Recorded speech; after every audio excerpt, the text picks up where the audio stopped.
What's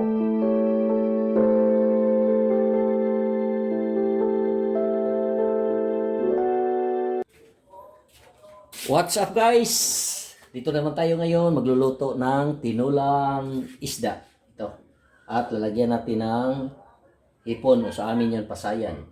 Ito ang ating pampaasim. Ito. Ito ang ating mga ingredients lang guys. Kunti lang ating ingredients. Ang kulang dyan ng bawang pala. O ito bawang. Kumuha tayo ng bawang. Okay.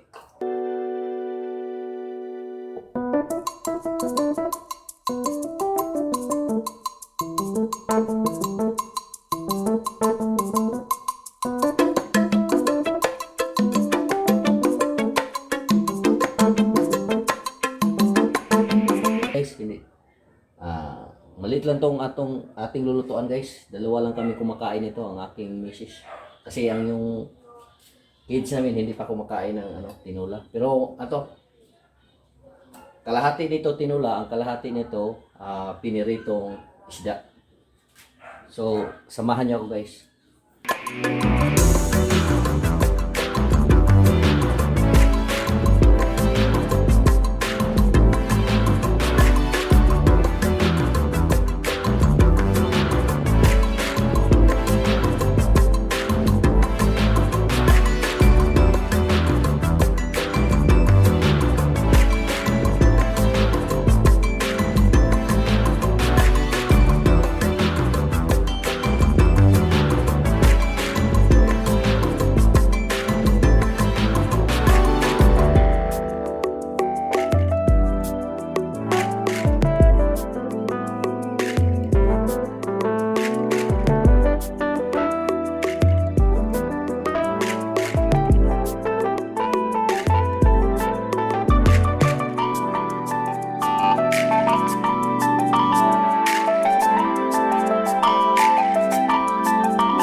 Naman ang ating mahiwagang kalan, no?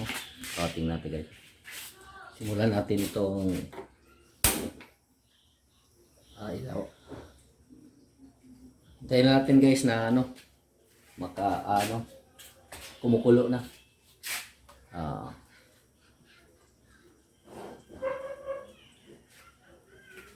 So ngayon naman guys, itong pusit na naman, no? Pusit itong hipon. Sorry guys, hipon na pala to. Kukunin lang natin na yung kanyang biguti. Ito. At saka yung kasi matulis.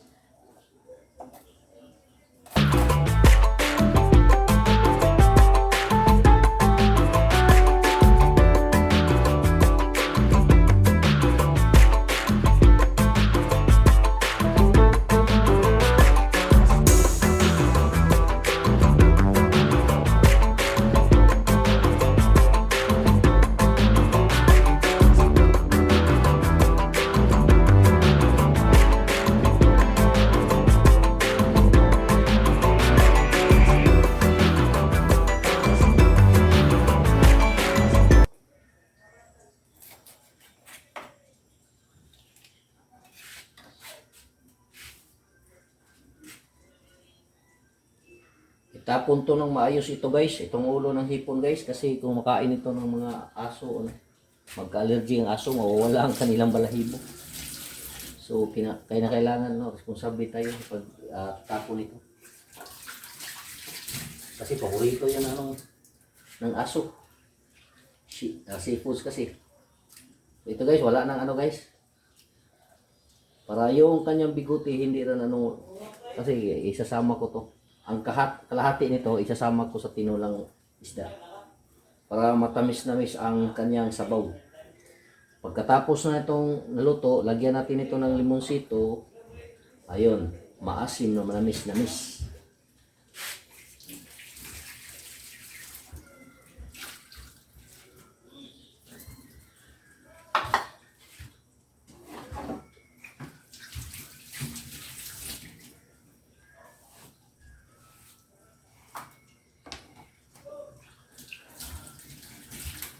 Ito naman guys, ang ating luya guys.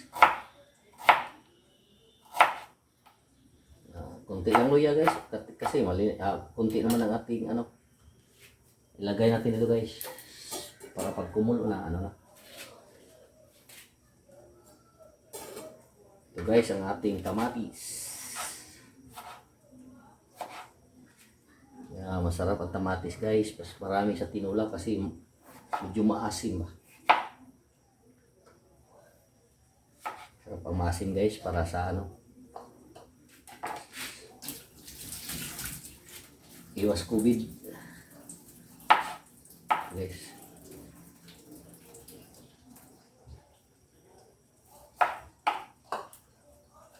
Ito guys, ang bawang guys. Okay. Okay guys, tapos na guys ang ating ano,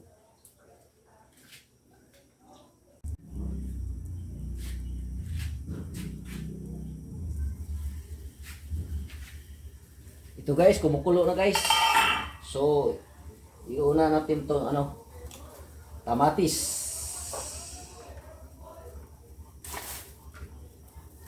saka itong ahos, ang sibuyas,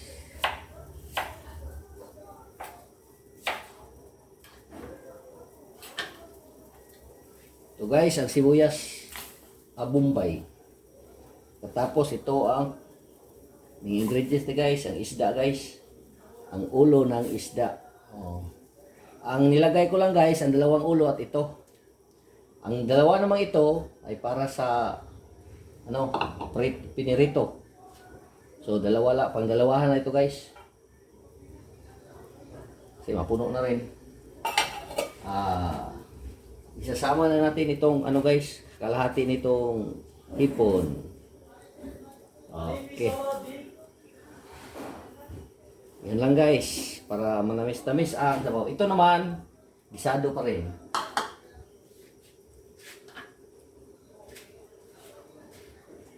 Susunod natin guys ang ating asin.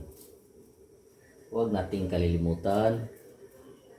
Ito ang bibigay ng lasa sa mundo. Nandiyan sa Biblia yan guys. Kayo ang asin ng sangkatauhan. Yun ang kasabihan guys, don't eat a salt or asin. It's asin.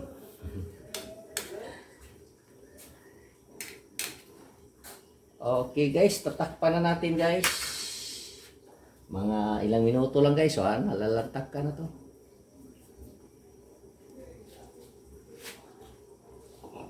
Abangan nyo guys, lulutuin ko pa ito guys.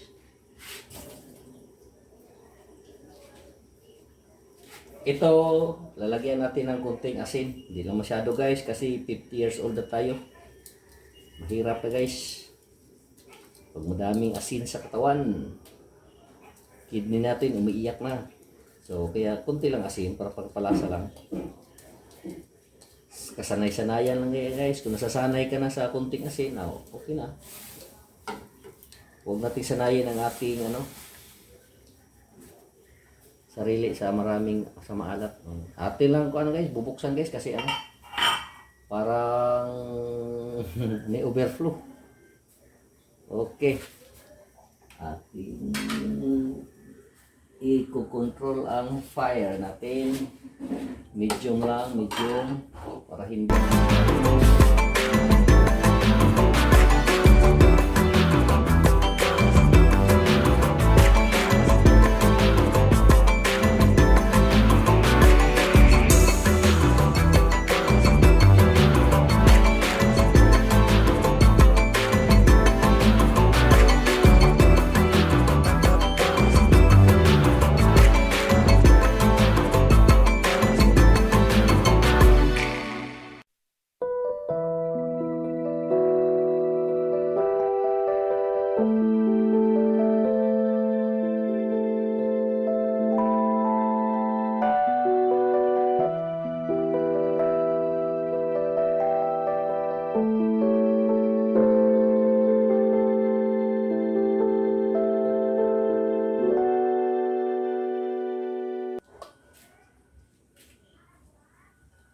guys, mapula-pula na guys ang ano, ang kulay ng ating hipon.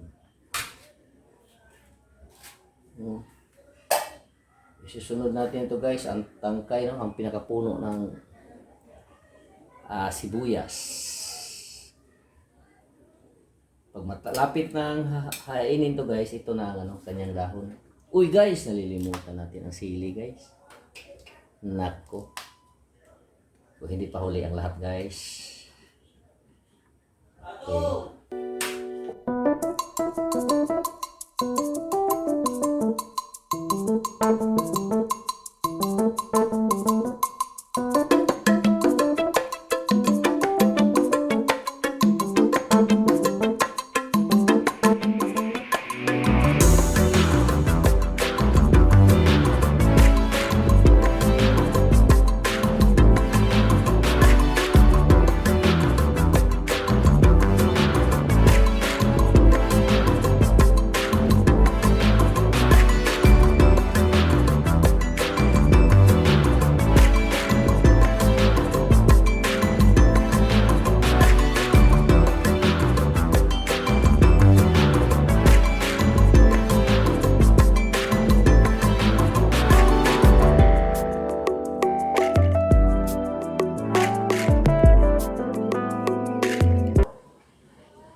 So abangan nyo mamaya guys, ang bali ang mangyayari nito, tatlong putahe o tatlong putahe ng ating ulam ngayong gabi.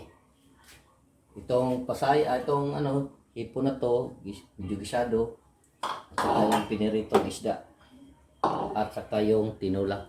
So yeah, para-paraan lang din. Para makasave, kasi mahirap ngayon. Nasa pandemya tayo.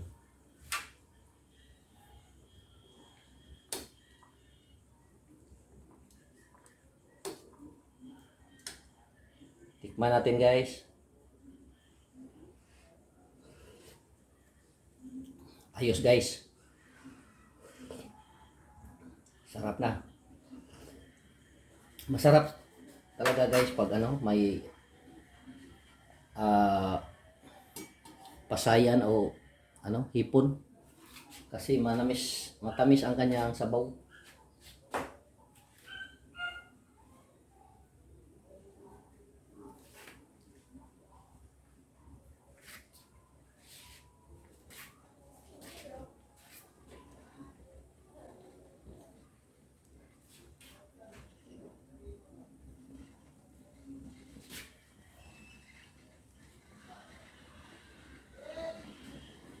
Ito guys, umuusok na guys, parang nagagalit na lagaw. Parang bulkan na. Ito guys. Ito na ang mga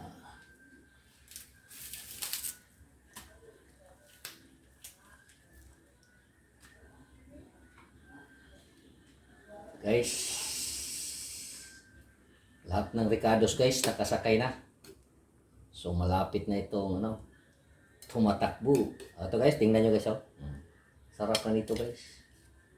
Oh. Oh guys. Sarap na. Oh. See? Mga 30 seconds guys. Or 1 minute.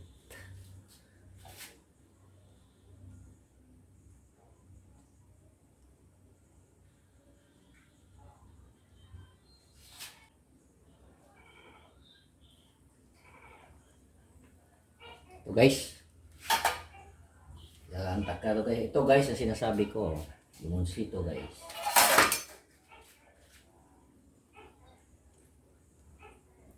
Oh, yan. Maasim yan. At medyo mabango. Ang aroma ng limonsito guys. Oh. Langhap na langhap guys. Okay.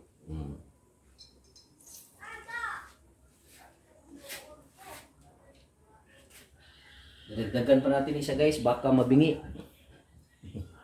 Kasabihan ng mga matatanda. Dadagdagan natin baka mabingi.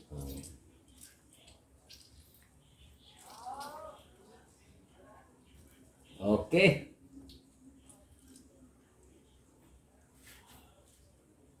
Kukunin natin guys, may ano, buto na nahuhulog dalawa. Baka pumait ang ating ano, guys. So, na guys, ito na guys. Nako.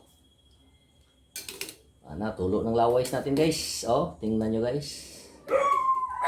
Sarap na ito guys, oh. Ulo at saka yung pasayan. Okay na. So guys, isusunod natin guys ang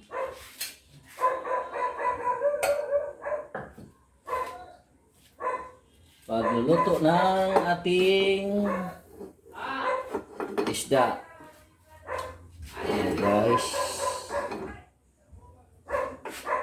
Medium lang guys para madaling uminit.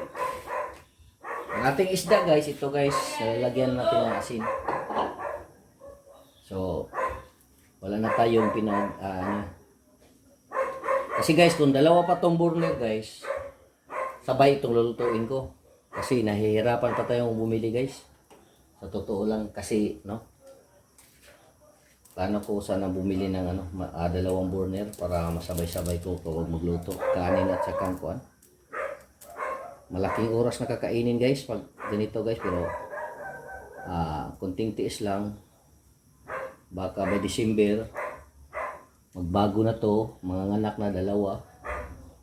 Saya-saya natin guys. Kasi ngayon isara.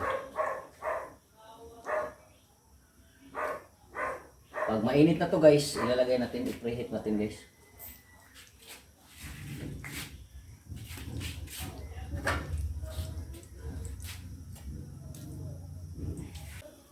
Guys, malapit na to guys.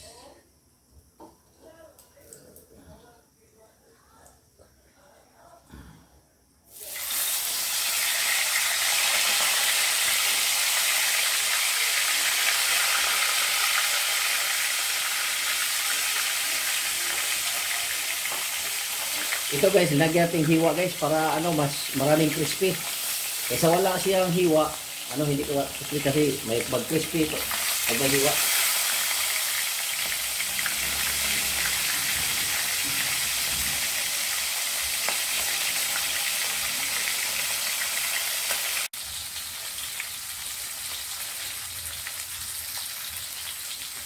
Guys,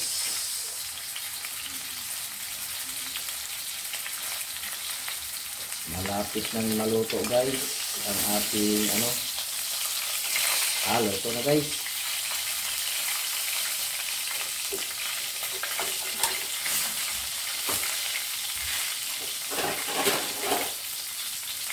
Naluluto na guys ang ating piniritong isda. Susunod natin guys ang hipon. Guys, ilalagay natin ang mantika guys.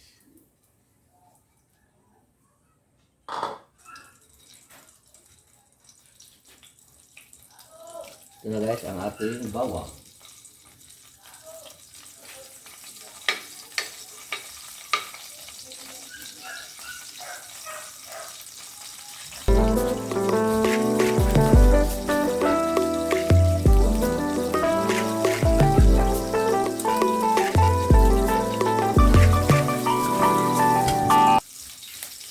Pag mag-golden brown na to guys, sunod natin ang sibuyas bombay. Kailangan din guys, sibuyas bombay na sipya.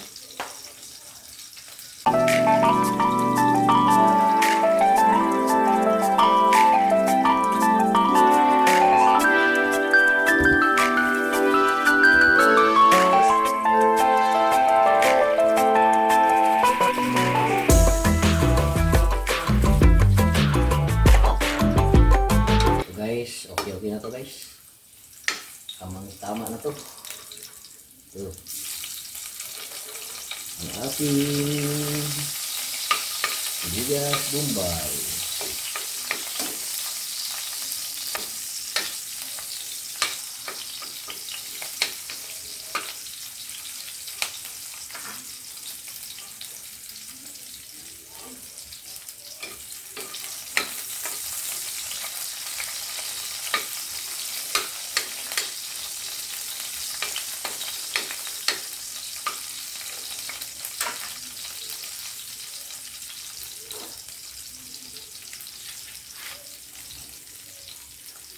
Ito na guys, ang ating hipon.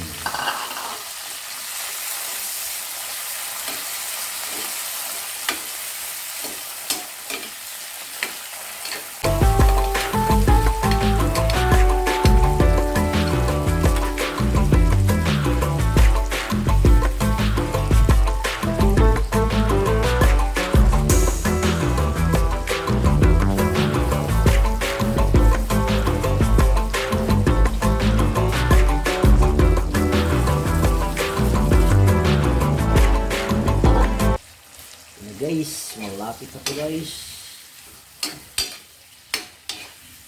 Nag-iiba na ang kanilang kulay guys.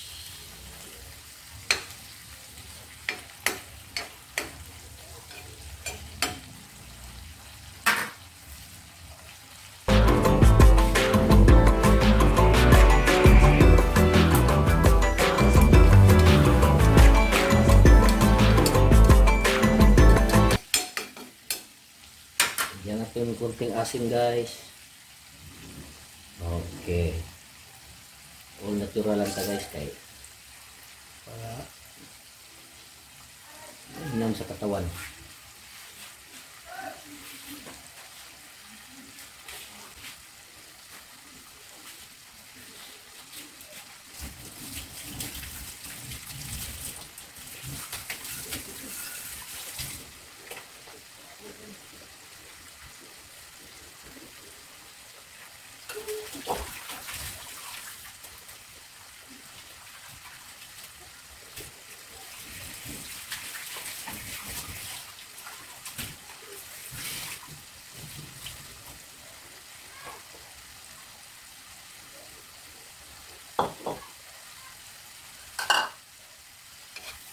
Guys, walang taka na to guys.